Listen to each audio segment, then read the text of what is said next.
આજે પણ 9:15 થઈ ગયા છે અને આજે મમતા દિવસ છે। આજે મારે તો 9:30 પહોંચવાનું હોય તો તમે જો આજે ટિફિન લઈ જઉં છું હારે, કેમ કે 2 રોટલી લેવાની છે, બહુ જાજુ ન ખવાય એટલે કે થઈ જાય જાડા।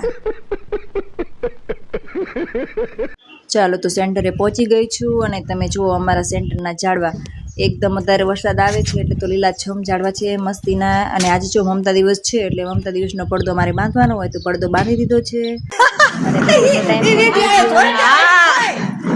તો ચાલો જો બધા બેઠા છે અને હું આજે એકલી ટિફિન લઈને આવી છું એટલે બધા મારા દાંત કાઢે છે એટલે તો હું જમી લઉં। તો ચાલો સાંજ પડી ગઈ અને ઘરે પણ આવી ગઈ, 4:45 જેવું થઈ ગયું છે અને બાપરે ગરમી પણ એવી છે અને 5 વાગી ગયા। પલક પણ આવી ગઈ સ્કૂલેથી ઘરે।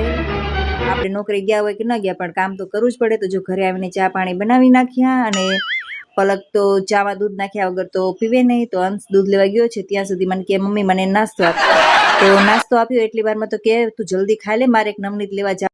હંસ આવી ગયો દૂધ લઈને, તો જો બેને નાખી દીધું દૂધ, આવડા મોટા થયા દૂધ વગરની ચા તો પીવે જ નહીં। રોટલી છે તો અંશ એના માટે બિસ્કિટ લઈને ઘરે આવીને પણ કામ તો હોય જ તે। તો તમે જો વાસણ કાઢ્યા, પલક કે મમ્મી આ મારા સાડા પાડતો, જો કચરું બધેથી વાળીને કાઢ્યું અને પછી સાવણો માર્યો, પાણી બધું। તો જો આ બંનેને તો કાંઈ ખબર પડે નહીં, પોતું કરેલું હોય કે ન કરેલું તો હાલવાનું જ। જો છોકરીઓને આટલી ખબર પડે, ચપ્પલ ચા કાઢ્યા કેવું ન પડે જોવો એને। તો ચાલો મળીએ બીજા વિડીયોમાં।